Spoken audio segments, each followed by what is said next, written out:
Day 3 na nga for Songkran Festival mga crew. We're taking a break from the usual wild water fights and heading somewhere a little different for Songkran. Since Silom Road and Kausan Road weren't as hype anymore, less crowds, less water guns. Sa katunayan, on the third day of Songkran, open na dito sa Silom Road for vehicles. Yes, ito pong dinadaanan natin ngayon is ang Silom Road kung saan nagaganap ang biggest water fight dito sa Bangkok. Of course, para mas makatipid at iwas traffic, we always prefer to ride on a train. Nandito tayo ngayon sa Saladeng BTS station because today, we decided to switch things up and go shopping around Siam, Paragon, and nearby areas. Nasa 20 to 30 Thai baht lang kasi yung pamasahe ng tren, though mas lower pa talaga kung city bus, around 15 to 20 Thai baht lang, pero para iwas traffic, mas prefer natin yung tren. As soon as we arrived in Siam, to our surprise, nako, mukhang mababasa na naman tayo. Sobrang dami pa rin palang mga taong nagdadala ng water guns kahit third day na ng Songkran mga crew. Buhay na buhay pa rin pala ang water fight dito sa Siam area. Di ko pa naman dinala ang aking waterproof na pouch. Friendly advice nga lang pala, if you're going to Songkran,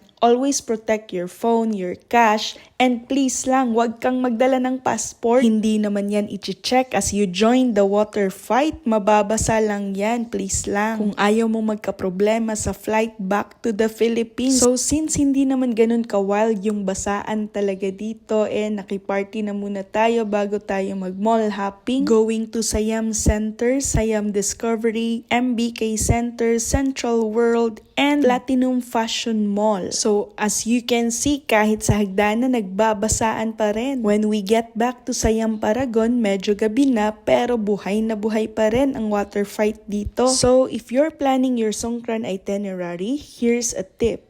Don't go all out water fight every single day. Nakakapagod din.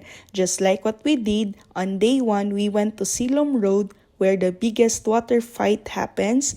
On day 2, we went to Kausan Road if you want street party talaga. And on day 3, we went to Siam Paragon for fun and chill lang na vibe. Go shopping, enjoy good food, and just relax. But don't expect na hindi ka na talaga mababasa on day 3. Overall, our Siam Paragon Songkran Day was the perfect mix of relaxation and fun. Hindi man siya kasing wild, but it gave us time to enjoy Bangkok in another way. So yeah, if you ever find yourself in Bangkok during Songkran and medyo sawa ka na sa basaan, you know where to go.